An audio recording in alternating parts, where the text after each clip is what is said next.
Hi class and welcome to our first lecture which is the introduction to entrepreneurship. So first no, let's discuss ano ba yung relevance ng entrepreneurship to an organization.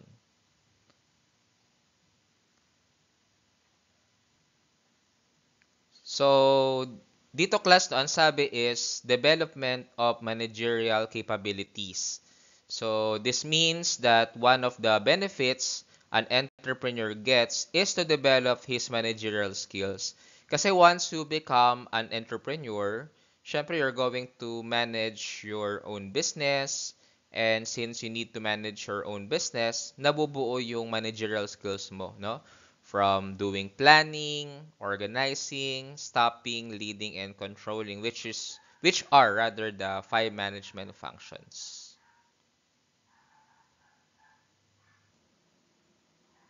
At dahil din sa entrepreneurship, no, there is a creation of organization, which means that because of entrepreneurships, many organizations will exist. So as you can see, many businesses started small. Just like in SM, no, it started with a shoe store. Jollibee started with a small ice cream store. Mercury Drug, no, it started with a small drugstore. Many businesses, no, nag-start talaga siya ng small, no. So therefore, nagkakaroon ng malaking organization dahil sa entrepreneurship.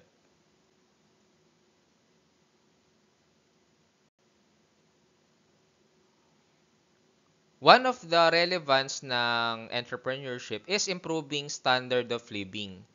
This means that entrepreneurship can lift up to economic status of an individual. Ano nga ba yung ibig sabihin natin ng standard of living? Ito yung pagtaas no, ng pamumuhay mo na dati, let's say you are an average income or middle income person. But since you engage in entrepreneurship, no, you were now categorized as above average or rich, 'di ba, person as part of your economic status or status.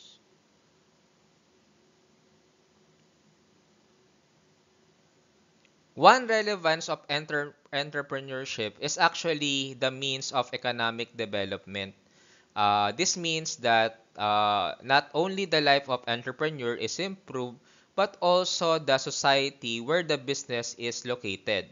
Kasi when you engage in entrepreneurship, it doesn't just improve your economic status, but also those people in the area. It could be your employees kasi you are providing jobs to the community. Also, you're paying taxes to the government, which they spend it for public services. So, and of course, when you provide commodities or products, ay nakakatulong yun doon sa mga customers mo, nagbibigay siya ng comfort at nagbibigay din siya ng mga benefits, no? Na related doon sa iyong product or services na binebenta.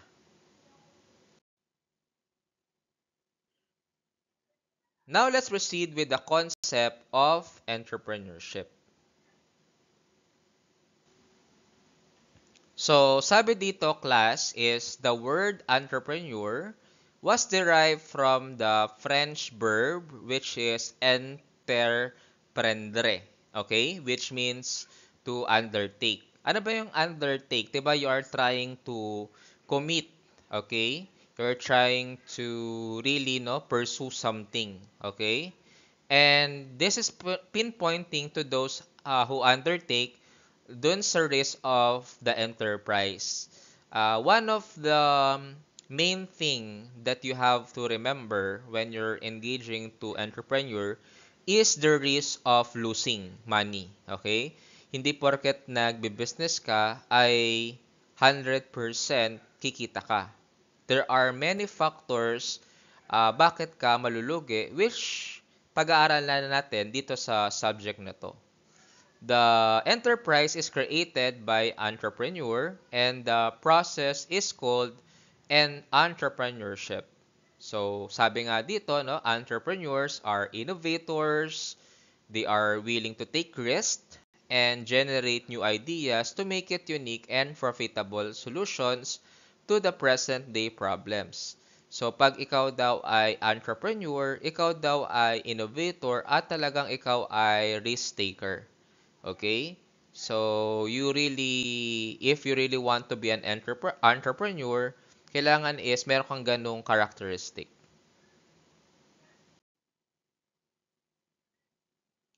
Now, let's proceed with the factors affecting entrepreneurship.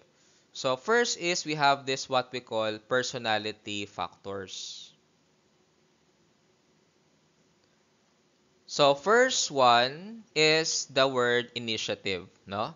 Which means doing things even before told. So, this is one of the characteristic of an entrepreneur that dapat meron kang initiative na gawin mo yung bagay kahit hindi ka sinasabihang gawin. Okay?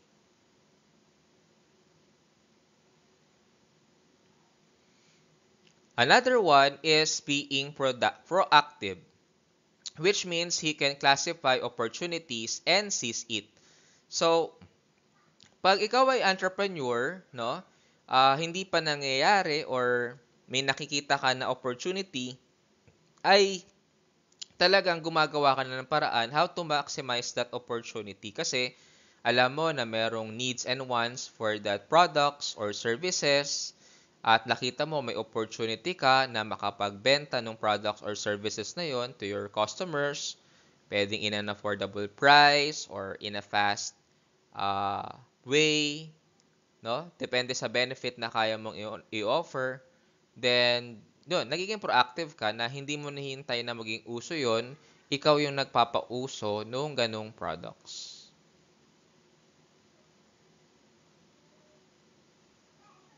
Another factor affecting entrepreneurship is being a problem solver, which means he can retain good relations with other people.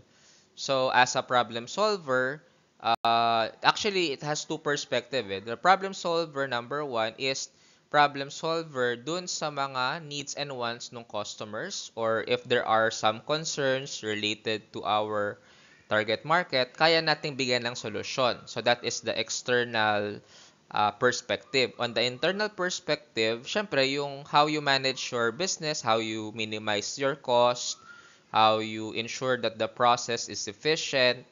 Ito yung trabaho ng pagiging problem solver. But on this case, we're focusing more on having good relationships or relations rather with other people. Another characteristic is being perseverance, no, or having rather perseverance. Meaning he will pursue things to get done regardless of the challenges. So as an entrepreneur, you really need to persevere. Sa start, talagang mahirap yan, especially when you're just starting.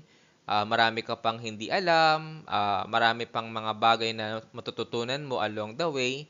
But you have to learn from those challenges and mistake, and to still continue, no, your operations or business operations, na sa ganon ay talagang, no, makuha mo or ma-maximize mo yung opportunity, at eventually, no, mas mag-improve yung business mo.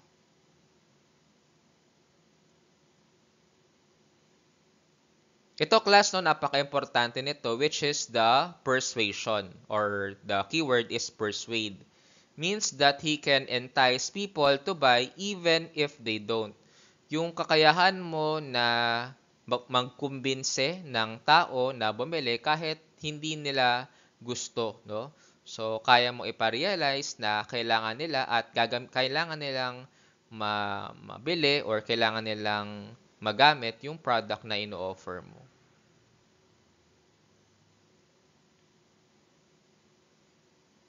Another factor is being a planner. Okay?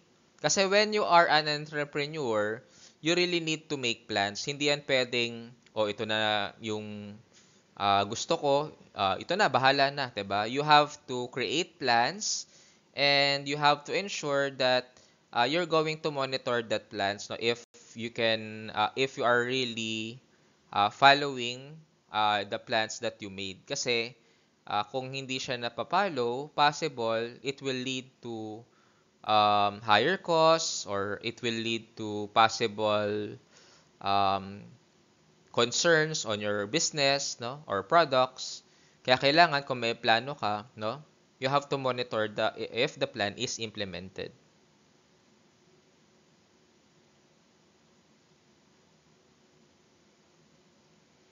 And of course, you should be a risk taker, okay? Which means that he is willing to gamble, but he will calculate it first.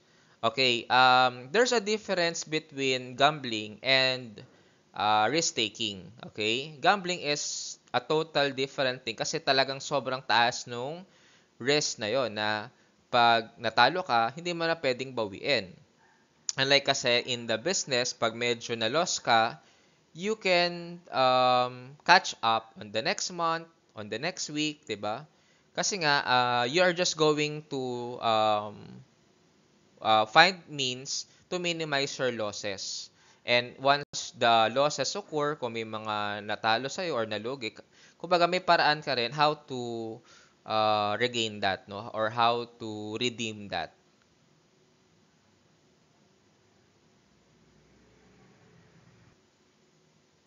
Another thing, no, that we have to consider is the environmental factors.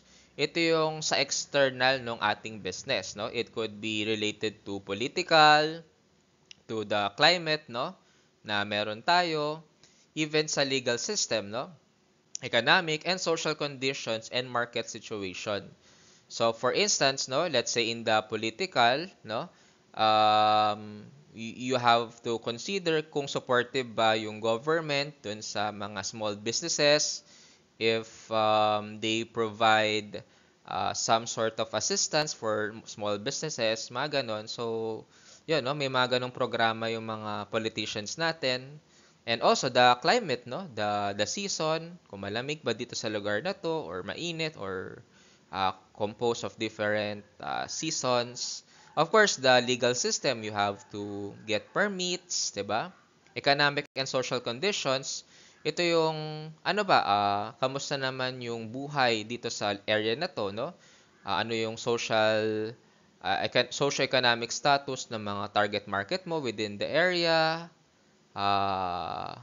Mataas ba ang crime rate dito, no, mga ganun. So it could be part of the economic and social conditions.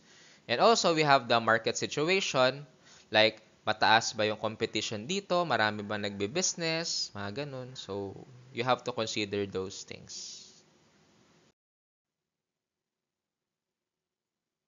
So let's proceed with the common competencies and in entrepreneurship. So first is you need to be decisive, okay? An entrepreneur must be firm in making decisions.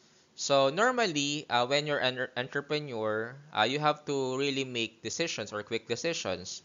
For instance, no, you have you know your employee has committed theft, no? So of course you have to ensure that um, he will pay for the crime that he committed, something like that. Or let's say there is a sudden decrease of sales, no, in your store or business. So how will you compensate for the losses? You have to decide already on how you're going to mitigate, no, the risk. Paano ka makakabawi kung ganun ang sitwasyon, okay? So you have to be decisive. Or let's say there's a customer and complaining, and you have to provide solution related to the concern of that customer. So you have to make decisions.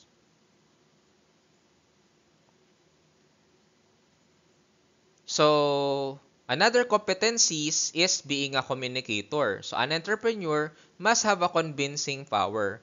So communicator, you have to really know how to speak, whether it is written or it is verbal, okay?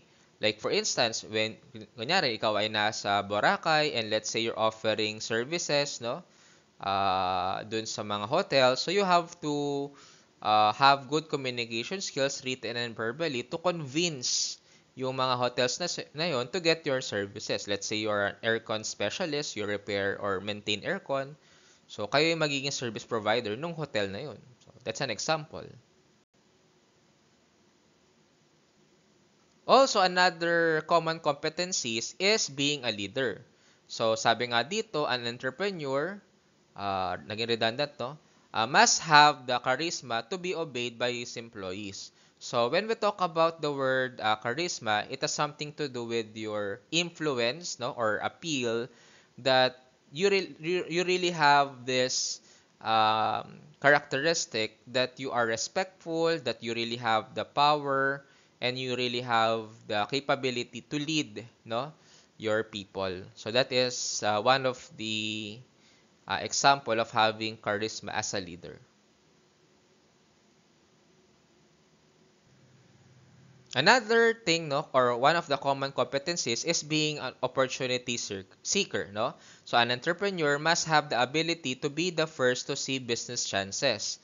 So let's say, no, there's a possibility for you to add additional product that can be offered to the market, then go with it, no? Talagang i-offer mo yung ganong innovative products nang sa ganon ay ma-maximize mo yung sales potential ng business mo. Okay?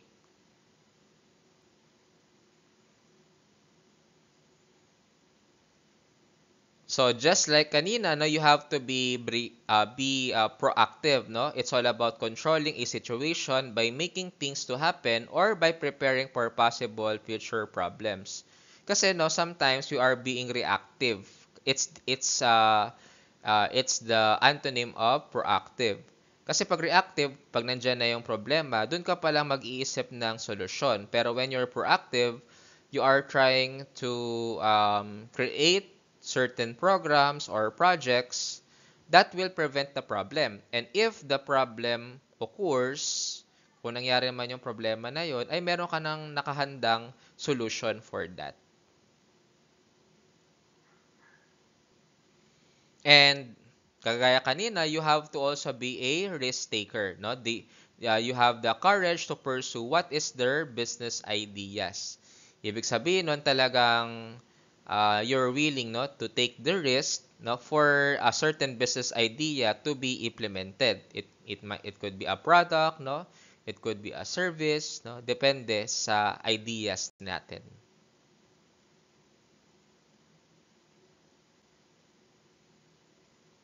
And of course, we have the being innovative, which is the entrepreneurs have big business ideas and they do not stop improving and thinking of new worthwhile ideas for their business.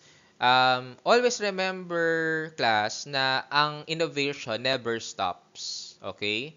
Kasi once you stop, just like what happened to Kodak, Kodak before is the number one company in terms of cameras, no, and films, no. They are actually producing the high number of films in the world, okay.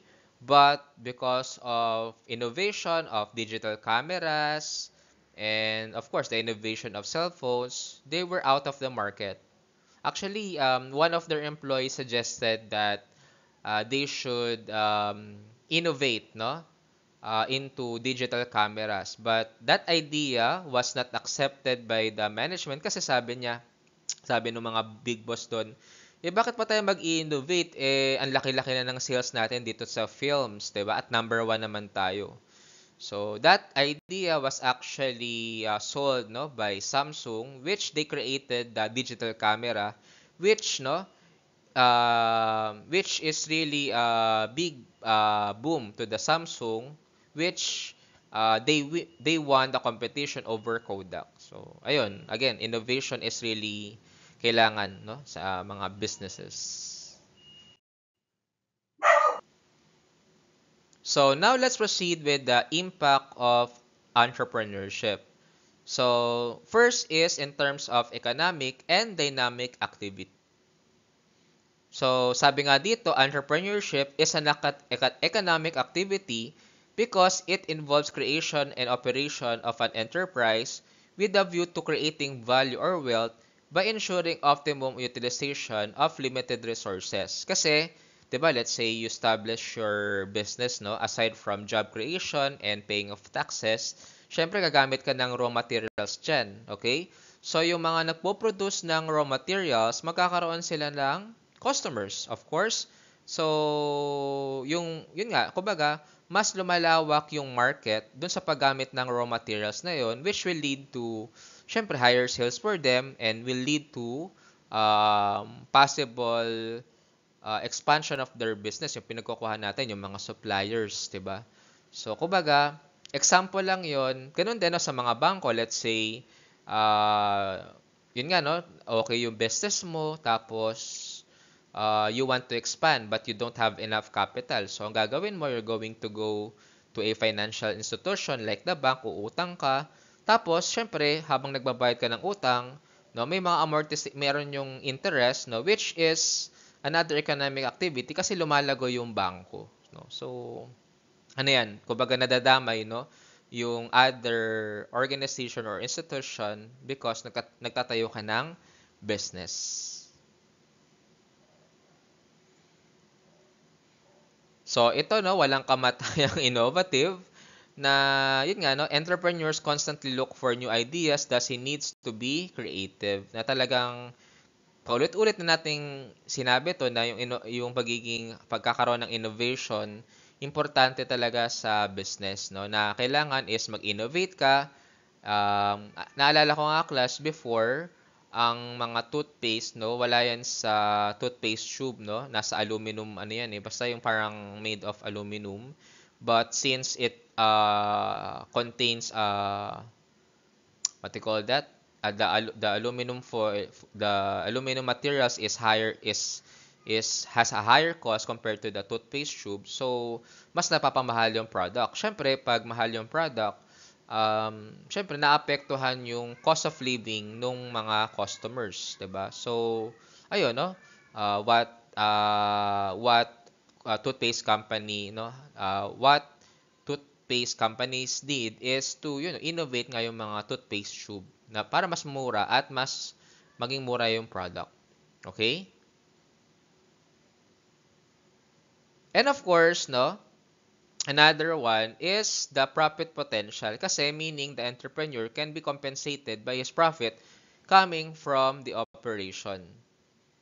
Always remember to guys, no, even though you have the sales, no, a higher sales, maganda yung product or service mo, pero wala kang profit, no, then it's nothing. Bali wala yung pagbe-business mo. Kasi hindi mo na-minimize yung expenses mo, hindi mo na-minimize yung cost. Kahit nga mataas ang sales mo, kahit 1 million pa yan, pero ang cost mo or cost and expenses mo is 900,999 pesos. 'Di ba? So, ayun, napakaliit ng profit mo.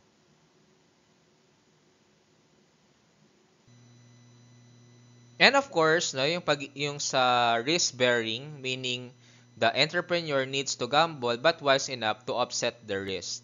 So, kagaya ng sinabi ko kanina, yes, you have to take the risk pero it should be calculated. At kung meron kang nawala sa'yo, no, na kunyari, there is something lost to you, customers, products, materials, people, even money, kailangan is meron kang way to offset that risk, no? Na yung risk will eventually be eliminated at mag-improve, no, yung business natin.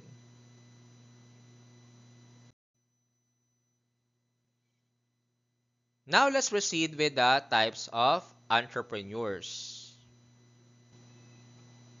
So the first one is innovative entrepreneur. So they are those who always make new things by thinking of new ideas.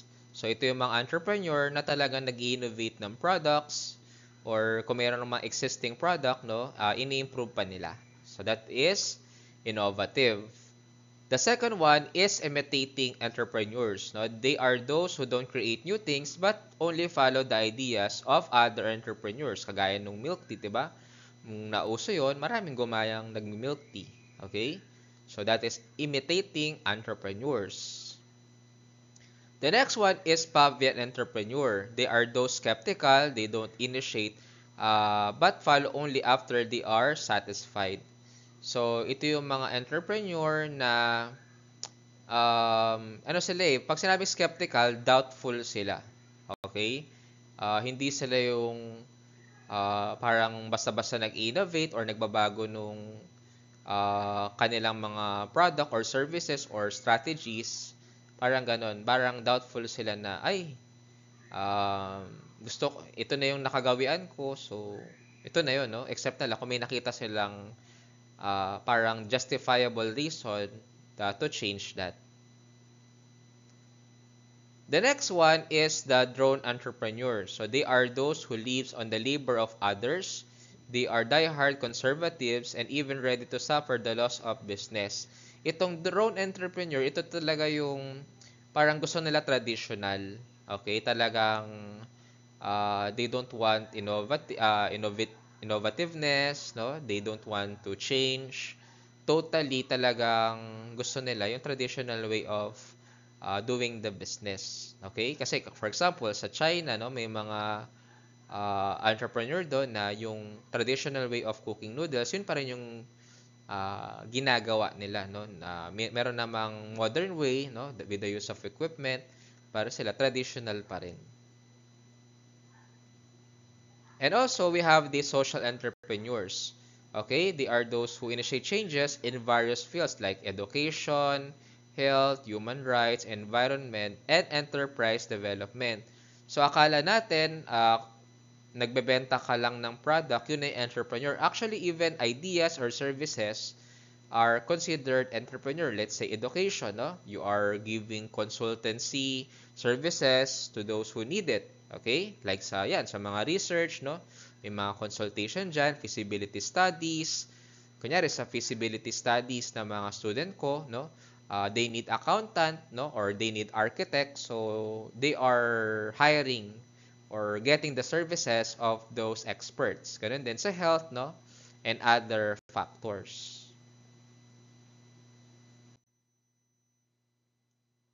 So ano nga ba yung mga career opportunities of entrepreneurship? Number one is you can be a business consultant. So with the expertise of the entrepreneur, he can be a very good source of advices to other entrepreneurs and will be the businessman. Okay? Kumbaga dahil nga ikaw ay may experience na, no, in running a business, in establishing a business, pwede ka na maging consultant, no? Pwedeng i-hire ka na isang entrepreneur na gusto mag-business na para na related sa'yo, whether restaurant yan, hotels, or service business. Tapos ayun, tuturuan ka niya ano ba yung mga step by step na kailangan mo gawin para ma-achieve mo yung goal mo, no? So maganda na mayroong business consultant para maiwasan mo na yung mga errors. Kasi pag wala kang consultant, normally, possible, marami kang mga errors na ma-obtain. Yun nga lang, syempre, kailangan mo bayaran yung business consultant. Another one is being a teacher, no? A graduate of entrepreneurship or business can teach, no? Just like what I'm doing. Of course, you could also be a researcher, no? An entrepreneur can be employed as researcher by an enterprise. Kumbaga, you are doing market research, ano ba yung magandang product for this community, ano ba yung mga pwede pang i-improve sa present product and services natin. So, being a researcher is one of the career opportunities of an entrepreneur. Pwede rin class, so into sales, no? You can be hired by Toyota, by real estate companies, nagbebenta ka ng mga house and lot kasi nga you know how the sales goes kasi, no? So therefore, ito yung isa sa mga possible career opportunities once you engage to entrepreneurship. And lastly, you can be a business reporter, no? I don't know if you have seen this, pero there are segments in the news na ang topic nila is related to business, no? So as a business, as an entrepreneur, you could also be a business reporter wherein your news is focusing on the businesses per se. Okay, so that is the end of our topic.